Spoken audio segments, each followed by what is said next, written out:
coming up today on LinkedIn News Live. From column writers to national superstars of the hit Showtime series, a podcast, and hilarious new book, we speak to Bronx-bred duo Desus and Mero on their rise to success and what it takes to break out of the mold. That and more coming up.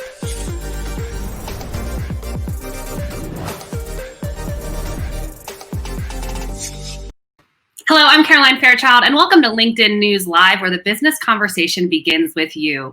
It's Tuesday, October 13th, and here's a quick look at the top stories that are trending right now on LinkedIn.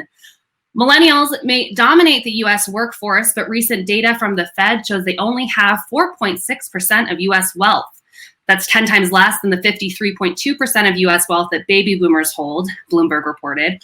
While a gap of some kind is to be expected between the generations, one this massive shows early signs that millennials are being left behind financially. And here's another reason to order takeout tonight from a locally owned restaurant.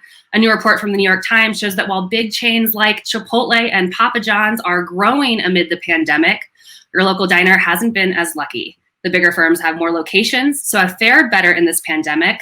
Buying gift cards from local restaurants is another great way to help out as well. And fighting gender bias in the workplace starts with your word choice. That's according to an expert at Fast Company. Using emotion-based language like feel can prevent you from appearing forceful and competent, and using filler words such as you know and like can distract from your main message. For more stories like these, be sure to check out the news module to the right of your LinkedIn feed, or if you're in mobile, click into the search box. The pandemic has meant that many workers have had to pivot again just in this last year. Well, our guests are experts in just that, particularly during hard times.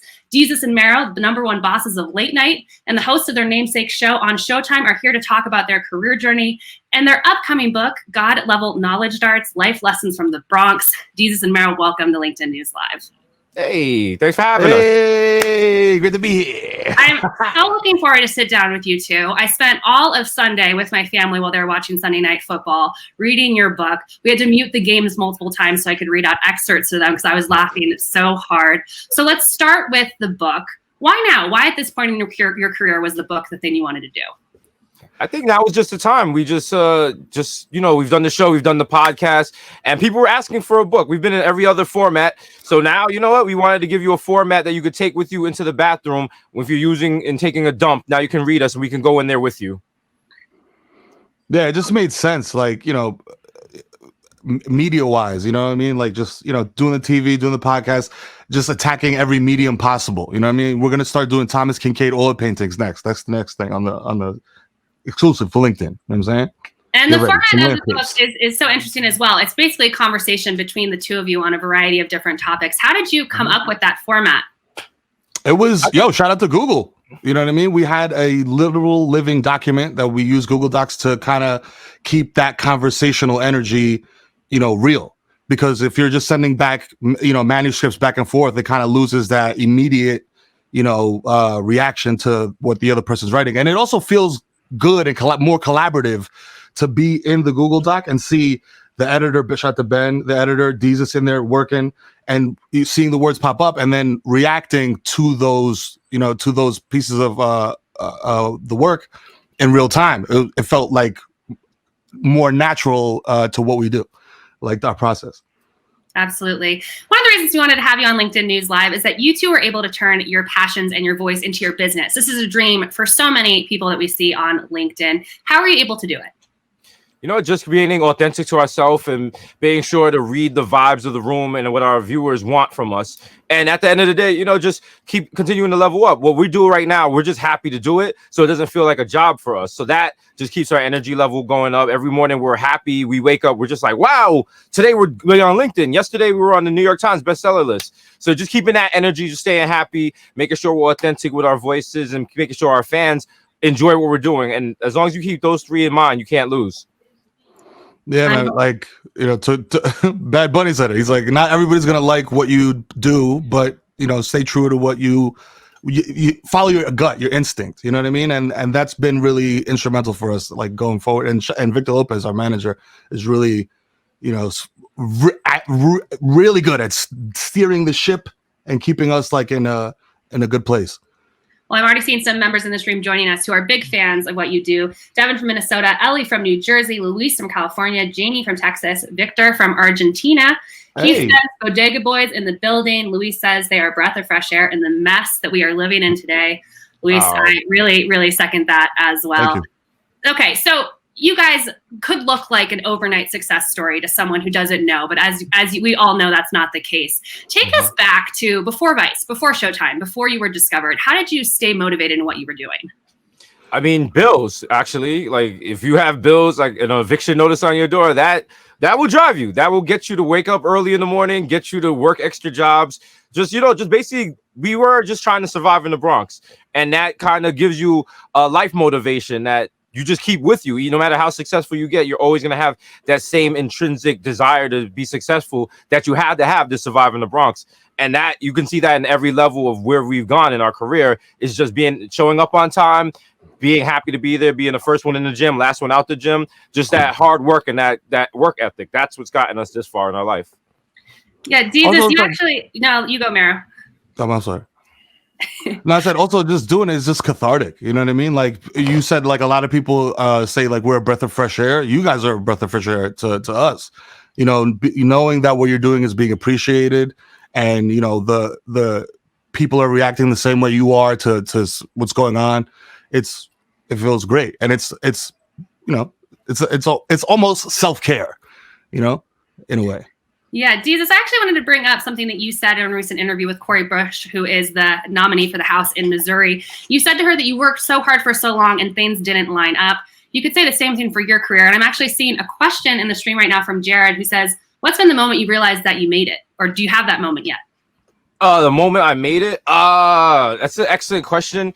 It's little things. It's the littlest thing. I remember just being in a store once. I think it was Target or something like that. And I just filled the shopping cart. And then when you get to the register, I didn't have any, I just swiped the card and I didn't have to worry about if there was money in the account or not. And that doesn't seem like a big deal, but in so many parts of my life before, just being in the aisle, being like, this is $27, this is $23. I got to go with this because I can't afford the extra $4. So not saying monetarily, that's how I knew I made it, but knowing I had money in the bank, that alleviates a lot of stress. And that allows you to be more creative because now you're not worrying about paying your bills. Now you can just focus on the creation of content. So I would say that, having some money in my bank account, that's definitely when I felt like I made it. Mero, what about you?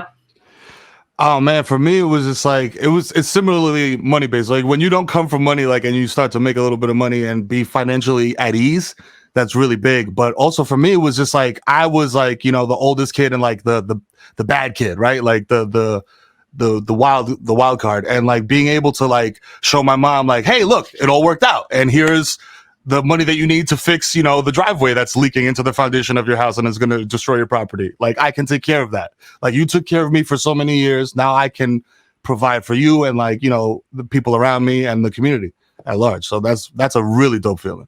Well, Mero, one of the things about you that I wanted to share with the members in this stream is that you were actually a teaching assistant for part of your career. Yes. And you were writing for Vice on the side. That was your side hustle. We see so many members on LinkedIn doing that side hustle thing and wanting it to be their full career. How did you make the pivot?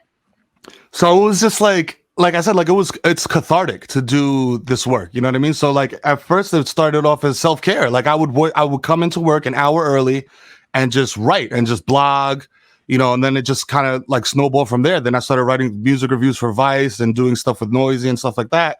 And it just became something that just happened organically. I wasn't even pushing it, right? I was just coming in and writing in the mornings, and I built up a body of work that people saw. And then it was just oh, okay, this guy's pretty funny. Let's try to work on something. And then, again, shout out to Victor, he put all the ducks in a row and we were off to the races. So find the time. There's always time. You always got to find that little, even if it's 5 to 10 minutes, to just kind of give a little bit to what you love to do. Even if you're in a job that you're you're not super happy in, that's important. And Desus, you were a small business columnist for Black Enterprise before going into television. How did you make that move over time? That was very simple. I hated that job. Every morning when I woke up, I wanted to blow my brains out. And what I did is every day I got to work and I'd open Monster, Indeed, LinkedIn, and several other job finding sites. And I spent all day looking for a job. So when the chance to do a podcast popped up, I had no regrets and I jumped out the window and I didn't care if I made it or not because my job was so soul crushing. I would rather have been unemployed than remain at that job. So that was a big boost in the back to get me out there in the world. And speaking of LinkedIn, Desus, you bring up LinkedIn in your book. Do you have a quick PSA for our members about what not to do on LinkedIn? We'd love to hear that message. LinkedIn is for business opportunities and networking. It is not for dating, and it is not for biblical scriptures. All right, keep that off of LinkedIn. Take that to Facebook. Take it to Twitter. All right, don't connect with me because you think I'm cute from my headshot. Connect with me because you're impressed with my degrees or what I've accomplished at work. Let's keep this a business site, people. Also, speaking of business, and we're talking about pivoting here, maybe LinkedIn could pivot to like, a little more, have a little side dating app, you know what I'm saying? A professional dating app. I don't think that's going to happen. I think we're going to keep it pretty professional here on LinkedIn, Mero. Okay, we're getting tons of comments from fans. Joshua says, I'm a huge fan. As a person of color, I'm trying to connect over racial issues versus humor as well. It provides a more approachable access point to those who claim color blindness. Joshua, thank you for joining us on the show. We brought up the topic of finances at the top of the show. A lot of millennials are struggling right now, as you heard. You have some financial advice in the book as well, some legal, some not. Does one of you want to give us a little bit of financial advice right now? Because so many people are struggling. Oh man, I don't know if this is like washed advice, but like it just got handed down from my parents. So it's like, don't torture credit like early in life. Like, you know what I mean? Like, I don't know if this is just like the American dream or whatever, but like I always wanted to own a home and own like property or have equity. You know what I'm saying? So just like, don't demolish your credit in your early 20s and late teens or whatever, whenever you get that predatory, credit card that has a booth in front of your college. Don't do it. No cash advances on a credit card. My best advice is be sure to get one of those big Poland Spring water bottles that they use at the water cooler at your job. When it's empty, put it by the side of your bed. Take every coin you ever come across in your life and put it in there. That's your rainy day fund. You think you're not going to need it, but when you really need it, it's going to save your life. And one day I had to drag that collection of coins to my local bank and cash it out. And that's how I paid my rent that month. And that comes from me picking up nickels off the subway platform, picking up quarters under urinals. Do not be ashamed to pick up coins because you know what? All money is good money. Even the quarters under the urinals? A quarter under the urinal is still worth 25 cents. That's very Just rent it off. All right. Another question here from Keith. He asks, when did it become obvious that Twitter jokes could be profitable?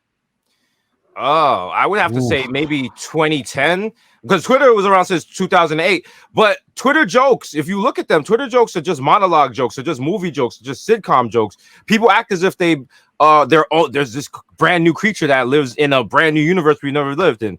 Twitter jokes have been around since the beginning of comedy. It's just people look at them differently. So Twitter jokes, you've always seen it. You've seen jokes on Twitter that you saw years ago and you still remember them to this day and you laugh the same way you did when you first read them. So it's when all of us on Twitter back in the day making these jokes knew we had something there. And it was just more about the media marketplace coming on terms and realizing what we were doing on Twitter.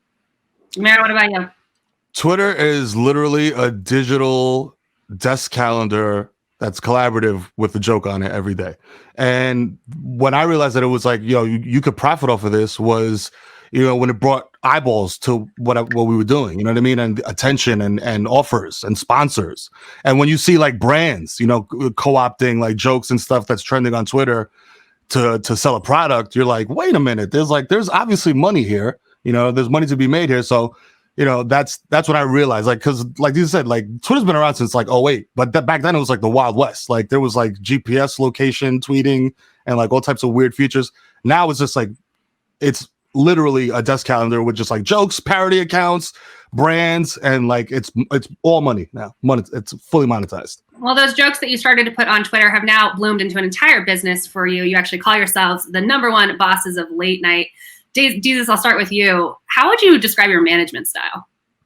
Management style is basically be sure that what we're doing gels with our authenticity and what we believe in. Don't do something just because it has a nice check attached to it. And always be authentic. Be the same person you were when you started this. Don't look in the mirror and be like, who the hell is this person talking on TV now? Because that people see right through that. And you can tell when someone doesn't believe in what they're saying. So just your authenticity, being just having integrity and just remaining, just talking in an honest voice. That's our management style. So people know, do we have brands that they don't even get to us? They'll go in the email and right away someone will be like, you know what? We know that's not a fit. Do not even waste these guys' time. And shout out to our management team, CB, Victoria, and Victor. They've created a tight circle around us. They get us. They've known us since day one, and they're keeping this boat going. Mero? I'm a very laid back manager. You know what I mean? I'm not worried about minutia as long as we get the job done and we get it done on time. All the other stuff is irrelevant to me. Just let's get the job done. I don't care if you're having a drink. I don't care what you're doing. I don't care if you were 15 minutes late. As long as we get what we got to do done by when we have to do it, we're good. You're golden in my book. A lot of members in the stream are appreciating that work. Shauna says, you guys make me laugh, and that gives me so much hope, for which I'm forever grateful. And we have a question from Daniel about how you adapt your work. How do you adapt your humor and jokes to the times and check yourselves on what is problematic and not?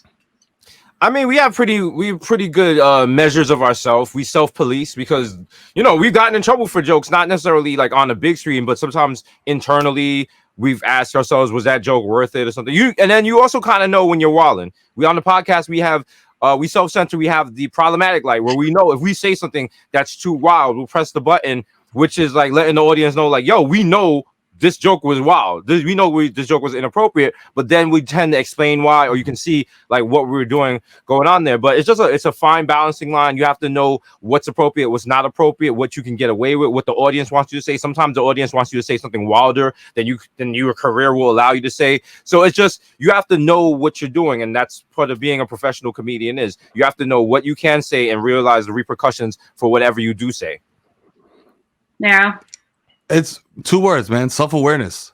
Being aware of yourself, who you are in this world, and what you are. And just don't be a jerk. You know what I mean? Don't be a jerk is the easiest way to explain it. If you're gonna say something that's gonna piss off an entire group of people, why? You know what I mean? Why do it? To make these 2 groups laugh? That doesn't work.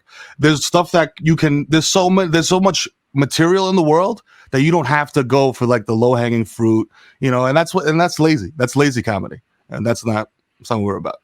I'm just so curious about how you two run your business. In corporate America, there is this new trend of co-CEOs. Do you guys consider yourself co-CEOs? Do you take on different tasks? Jesus, I'll let you start.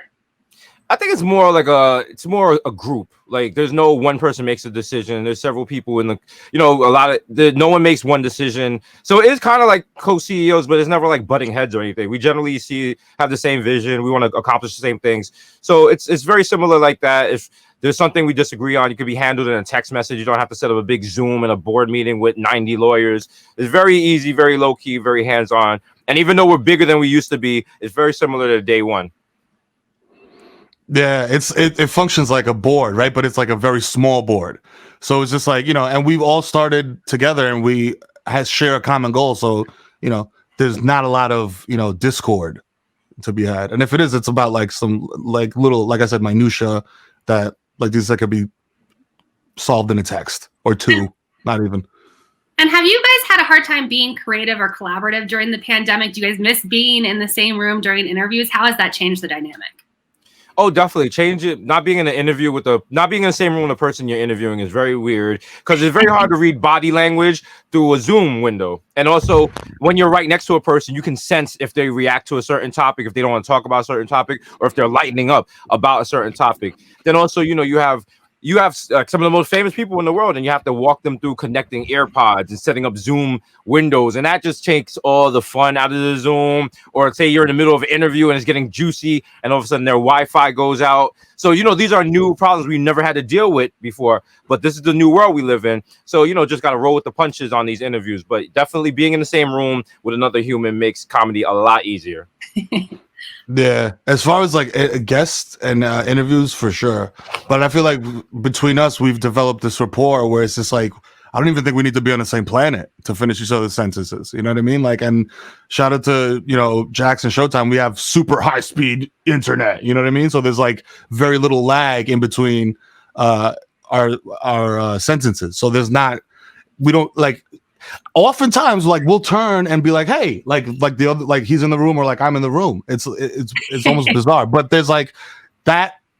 It's because of reps, I think. You know what I mean? We've been together so long, we've been working together for so long, and we have such a good chemistry that, just the electronic issues don't really hinder like our interactions. But for you guys guests, are giving me sure. so much FOMO. I got to tell my producer, we got to find my Desus or my Mero, so I have someone when things get awkward on the internet here to turn to. Shout out if you're on LinkedIn right now and want to be a part of the show, let me know. You know what I mean? It's a shit on LinkedIn. Caroline's LinkedIn right now. All right, let's transition to a fun game that we have for Desus and Mero right now. We have a set of rapid fire questions we're going to give these to. Just the first name that comes to your mind, it's either Desus or it's Mero. I'm going to have my producer bring up the first one right now. Okay, most likely to show up late to work. Mero. It's true. I'm juggling over here. I'm a juggler. There's a lot of stuff going on over here. We're doing this rapid fire, so you got to really think. All right, next one. Who's better at hiring? I think it's probably even because no one can hire without the other person's permission. So we got to do 50-50 on that. All right. Who's better at firing? Oh, Jesus. Me. I'm very sensitive. I'm so sorry. I'll fire my mama through LinkedIn. Please don't do that. All right. Most likely to reach 1 billion first. If Jesus does find shoes, he will absolutely reach 1 billion first. I have too many children, and no. Also, I'm picking up quarters underneath urinals, so come on. That's also true. That adds up. Favorite one. Most likely to hit wash status first. I would say me. Baby. I'll say me because Mero has 4 kids, so he's washed right now, but then he's gonna have a resurgence. It's all downhill for me right here. Next time you see me, it's gonna be a hoop earring and a walking stick. I'm gonna be so washed, man. It's coming. I feel it already. Mero, real quick, for those in the stream who don't know, what's washed? Washed is when it's not about an age. It's about accepting comfort as your priority, your main priority. It's not about raging and turning up and getting lit anymore. It's about relaxation and comfort, like scented candles. You know what I'm saying? A little yoga. You know what I'm saying? A little white noise machine. You know what I'm saying? Yeah, I'm definitely light drama. Yeah, I'm washed as well. Okay, next one. Where are we? Most likely to start a music label. Mero. Oh yeah, me. I got 4 aspiring rappers already. Like I got a label ready to go. All right, and the last one that we have is most likely to run for president in 2024. Probably Mero. Because I'm a sovereign citizen. I can't run for any office in the United States. I'm not a legal immigrant. We should have vetted that question before, but I'm glad we got it up here on air anyway, just so we know. All right. Well, Desus and Mero, thank you so much for joining us on LinkedIn News Live. I can see from the stream that so many people have benefited from this conversation. I loved your book. Love what you guys are doing. We'll see you next time. Thank you, LinkedIn. Thank you, Caroline. Thank you, LinkedIn. Thank you, Bodega Hive. All right, that was Desus and Mero talking to us about their career journey as well as their new book. I want to thank them for joining us on today's show. This is LinkedIn News Live. We're here with you at 12 Eastern from the LinkedIn News page every weekday. Join me back tomorrow for a conversation on both mentorship and networking in your career. You're not going to want to miss it.